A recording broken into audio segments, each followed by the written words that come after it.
بسم اللہ الرحمن الرحیم الحمد للہ رب العالمین والصلاة والسلام علی رسول الامین وعلی آلہ وصحبہ اجمعین ومن تبعهم بإحسان الی یوم الدین. کتاب الوقف وهو تحبیس الاصل وتسبیل الثمرة ويجوز في كل عين يجوز بيعها وينتفع بها دائما مع بقاء عينها كالمزارع والبيوت ونحوها. یہ الفاظ دوسری کتاب میں ہے. كالمزارع والبيوت ونحوها مع بقاء عينها کے بعد كالمزارع والبيوت ونحوها وہ اس میں بھی نہیں ہے. ٹھیک ہے. ولا يصح في غير ذلك مثل الأسمان والمطعومات والرياحين ولا يصح إلا على بر أو معروف مثل ما روي عن عمر رضي الله عنه أنه قال يا رسول الله إني أصبت مالا بخيبر لم أصب مالا قط وهو أنفس عندي منه فما تأمرني فيه؟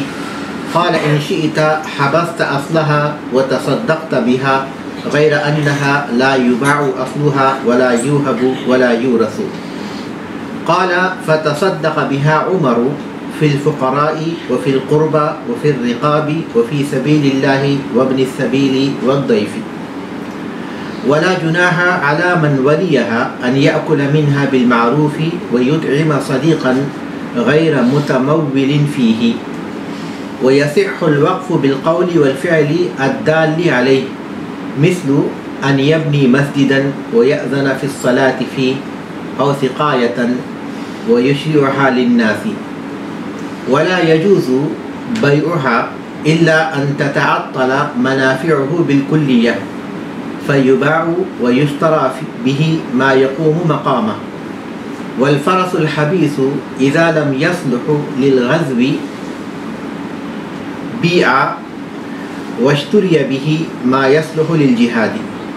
والمسجد إذا لم ينتفع به في مكانه بيع ونقل إلى مكان ينتفع به.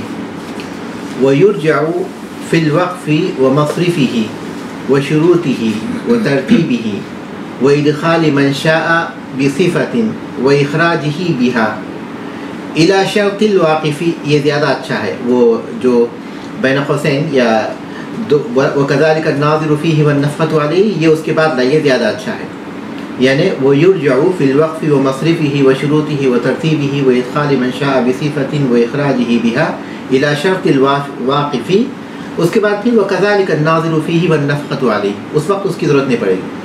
ایسے بھی جملہ صحیح ہے لیکن اگر إِلَى شَرْطِ الْوَاقِفِ کے بعد اگر لا لیں گے جیسے کہ میں آپ کے پاس جو پیپر بھیجا رہا ہوں اس میں ہے اس کے بعد وَكَذَلِكَ النَّاظِرُ فِيهِ وَالنَّفْقَةُ عَلَيْهِ تو یہ عبارت زیادہ واضح اور زیادہ آسان ہو جائے گی.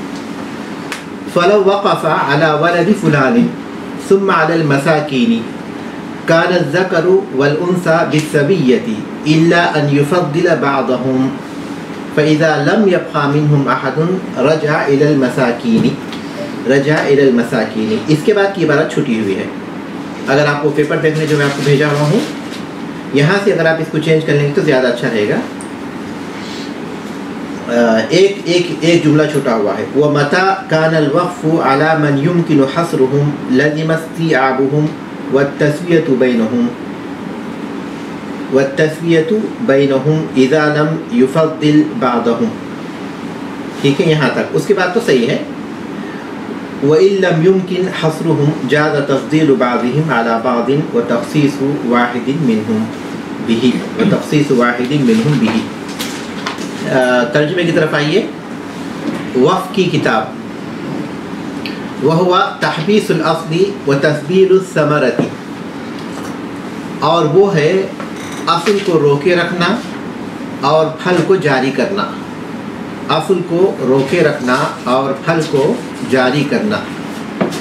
وہ یجوز فی کل عین اور وہ جائز ہے ہر اس چیز میں جو عین ہو. عین مطلب یہ کہ وہ باقاعدہ ایک چیز ہو. وہ جائز ہے ہر اس چیز میں جو عین ہو اور اس کو فروغ کرنا جائز ہو. ہر اس عین میں وہ جائز ہے جس کو فروغ کرنا جائز ہو. وَيُنْتَفَعُ بِهَا دَائِمًا اور ہمیشہ اس سے فائدہ اٹھایا جا سکتا ہو. مع بقائی عینها اس کے اصل یعنی اس کے عین کے باقی رکھنے کے ساتھ, اور اس سے ہمیشہ فائدہ اٹھایا جا سکتا ہو اس کے اصل کو باقی رکھتے ہوئے, اس کی عین کو باقی رکھتے ہوئے, یعنی اس چیز کو باقی رکھتے ہوئے. کالمزارع والبیوت ونحوها جیسا کہ کھیتیاں ہیں, گھر ہیں اور اسی طرح کی چیزیں ہیں.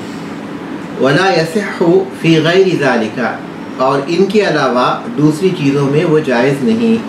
مثل الاسمانی جیسے نقدی ہے, والمطعوماتی اور کھانے پینے کی چیزیں ہیں, والریاحینی اور خوشبو کی چیزیں ہیں.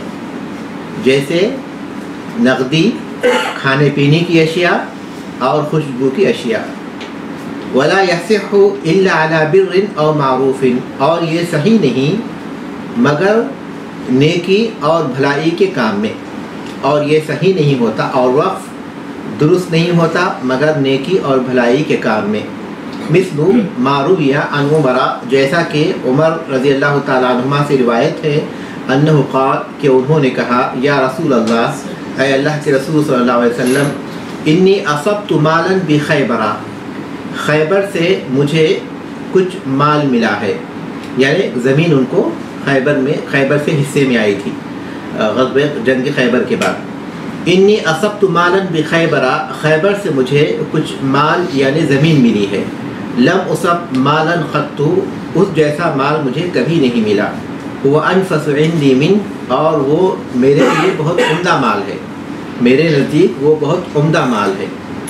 فما تأمرون فیہ آپ مجھے اس میں کیا کرنے کا حکم دیتے ہیں. قال آپ نے فرمایا, ان شئت حبست اصلھا اگر تم چاہو تو اس کے اصل کو روک لو, وتصدقت بها اور اسے صدقہ کر دو, یعنی اس کے فائدے کو, اس کے نفع کو صدقہ کر دو.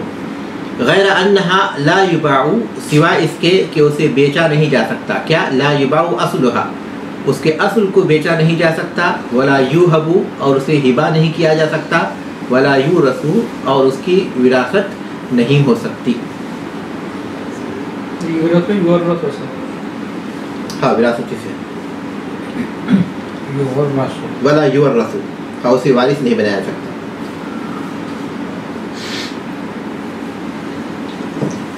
قال حدیث کے راوی کہتے ہیں, فتصدق بها عمر رضی اللہ تعالیٰ نے اسے صدقہ کر دیا.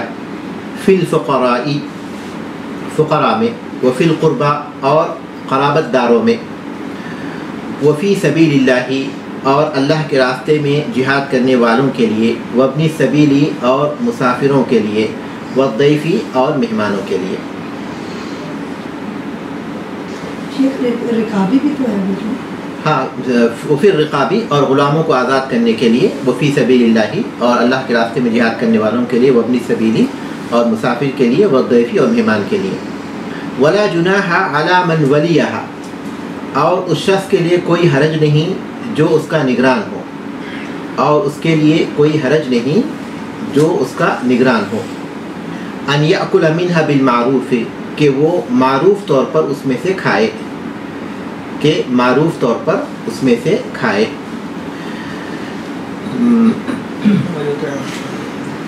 وَيُطْعِمَ صَدِيقًا اور اپنے دوست کو کھلائے, اس میں سے اپنے دوست کو کھلائے. غیر متمول فیہ اسے ذخیرہ کیے بغیر, اسے جمع کیے بغیر.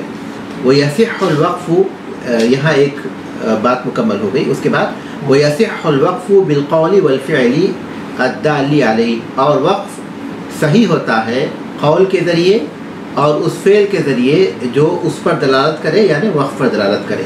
اور وقف درست ہے قول کے ذریعے یا اس فعل کے ذریعے جو اس پر دلالت کرے. مثل ان یبنی مسجدا ویأذن فی الصلاۃ فیہ مثلا کوئی مسجد بنائے اور اس میں نماز پڑھنے کی اجازت دے. اور سقایتا ویشرعها للناس یا کوئی کنواں بنائے اور اس میں لوگوں کو اجازت دے, لوگوں کے لیے جائز کرے. ولا يجوز بیعہ اور اس کو فروخت کرنا جائز نہیں الا ان تتعطل منافعہ مگر یہ کہ اس کے منافع اس کے فائدے معطل ہو جائے، اس سے فائدے حاصل بالکل اس سے فائدے حاصل نہ ہوتے ہوں. فیباع ویشتری بہ ما یقوم مقامہ پس اسے بیچا جائے گا اور اس کی جگہ کوئی دوسرا خریدا جائے گا، پس اسے بیچا جائے گا اور اس کی جگہ دوسرا خریدا جائے گا. والفرس الحبیس اور وہ گھوڑا جو اللہ کے راستے میں روک دیا گیا ہو یعنی وقف کر دیا گیا ہو. اذا لم یصلح للغزو جب جہاد کے لیے وہ قابل نہیں ہوگا، اہل نہیں ہوگا، بیع اسے بیچ دیا جائے گا، واشتری بہ اور اس کے جگہ پر خریدا جائے گا، ما یصلح للجہادی وہ گھوڑا جو جہاد کے لیے موزوں ہو مناسب ہو. والمسجد اذا لم ينتفع به فی مکانہ اور مسجد سے اس کی جگہ پر فائدہ اٹھایا نہ جا رہا ہو اور مسجد سے جہاں وہ موجود ہو فائدہ نہیں ہو رہا ہو، بیع اسے بیچا جائے گا، ونقل الی مکان ينتفع به اور اسے ایسی جگہ پر منتقل کیا جائے گا جہاں اس سے نفع اٹھایا جائے، جہاں اس سے فائدہ اٹھایا جائے.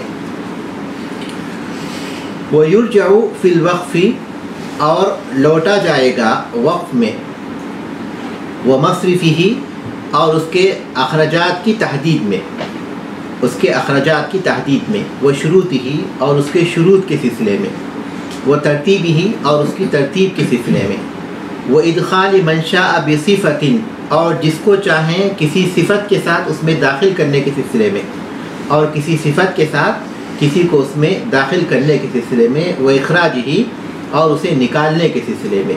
کس کی طرف لوٹا جائے گا؟ الی شرط الواقفی وقف کرنے والے کے شرط کی طرف، وقف کرنے والے کے شروط کے مطابق ہوگا. وَكَذَلِكَ النَّاظِرُ فِيهِ وَالنَّفَقَةُ عَلَيْهِ اسی طرح اس کے نگران اور اس پر خرچ کرنے کے معاملے میں بھی واقف کے شرط کی طرف لوٹا جائے گا. اسی طرح جو ناظر ہے اور اس کے اخراجات کے معاملے میں بھی واقف کے وقف کرنے والے کے شرط کی طرف لوٹا جائے گا. فلو وقف علی ولد فلان اگر وہ فلاں کے بچوں پر وقف کر دے، اگر وہ فلاں کے بچوں پر وقف کر دے، ثم علی المساکین ان کے بعد مسکینوں پر، کان الذکر والانثی بالسویہ تو لڑکا لڑکی ذکر اور انثی دونوں اس میں برابر ہوں گے. الا ان یفضل بعضهم سوائے اس کے کہ وہ ان میں سے کسی کو فضیلت دے، سوائے اس کے کہ وہ ان میں سے کسی کو فضیلت دے. فَإِذَا لَمْ يَبْقَ مِنْهُمْ أَحَدٌ جب ان میں کوئی باقی نہیں رہے گا، یعنی ان بچوں میں کوئی باقی نہیں رہے گا، رجع إِلَى الْمَسَاكِينِ تو وہ لوٹ جائے گا، یعنی وہ وقف لوٹے گا مسکینوں کے پاس، وہ پھر مسکینوں کو دیا جائے گا. اس کے بعد دوسری کتاب میں دیکھیے، وَمَتَى كَانَ الْوَقْفُ عَلَى مَنْ يُمْكِنُ حَصْرُهُمْ اور جب وقف ان پر ہو جن کو شمار کرنا ممکن ہو، اور اگر وقف ان پر ہو جن کو شمار کرنا ممکن ہو، لَزِمَ اسْتِعَابُهُمْ بِهِ تو ان سب کو پہنچانا ضروری ہوگا، تو ان سب کو پہنچانا لازمی ہوگا. وَالتَّسْوِيَةُ بَيْنَهُمْ اور ان کے درمیان برابری کرنا بھی لازمی ہوگا. اذا لم يفضل بعضهم اگر وہ ان میں سے بعض کو فضیلت نہ دیا ہو، اگر وہ ان میں سے بعض کو فضیلت نہ دیا ہو. وَإِن لَّمْ يُمْكِنْ حَصْرُهُمْ اور اگر ان کو شمار کرنا ممکن نہ ہو، جَازَ تَفْضِيلُ بَعْضِهِمْ عَلَى بَعْضٍ تو بعض کو بعض پر فضیلت دینا جائز ہوگا. وَتَخْصِيصُ وَاحِدٍ مِّنْهُمْ بِهِ اور اس کے فوائد کو کسی کے ذریعے کسی کو خاص کرنا بھی ممکن ہوگا. وَتَخْصِيصُ وَاحِدٍ مِّنْهُمْ اور ان میں سے کسی ایک کو خاص کرنا بھی جائز ہوگا. کس چیز کے لیے؟ بھی یعنی ان فوائد کے لیے، ان فوائد کے لیے ان میں سے کسی ایک کو خاص کرنا بھی جائز ہوگا. چائے پی لیجیے آپ لوگ، پینا چاہ رہے ہیں. ٹھیک ہے، سبق کی طرف آئیے. بسم اللہ الرحمن الرحیم. کتاب الوقف، وقف کی کتاب، مطلب یہ کتاب کا مطلب یہ کہ وہ کئی ابواب پر مشتمل ہے. اس سے متعلق کچھ اور باب بھی ہوں گے جو اس کے ضمن میں ہوں گے. تو پہلے ہم لوگ اس کے لغوی اور اصطلاحی معنی دیکھ لیں گے جو میں آپ کے پاس بھیجا ہوں. الوقف لغتاً الحبس والمنع، روکنا منع کرنا. حبس کے وقف کے لغوی معنی ہیں روکنا منع کرنا، اور یہ وقفہ سے مصدر ہے وقفاً. وقفہ سے مصدر ہے الوقف، ہم لوگ پڑھیں کتاب الوقف. وقفہ سے مصدر ہے وقف. جیسا کہ کہتے ہیں کہ حبست الدار، اے حبستہ فی سبیل اللہ، میں نے اس کو اللہ کے راستے میں روک دیا. میں نے اس کو اللہ کے راستے میں روک دیا. قرآن مجید میں اس معنی کے لیے ایک آیت ہے وقفوہم انہم مسئولون.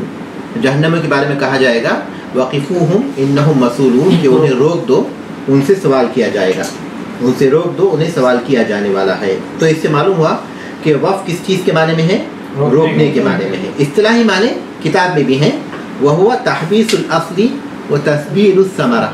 تحبیس کے معنی ہے حبس روکنا، اور تسبیل کے معنی ہے اطلاق چھوڑ دینا.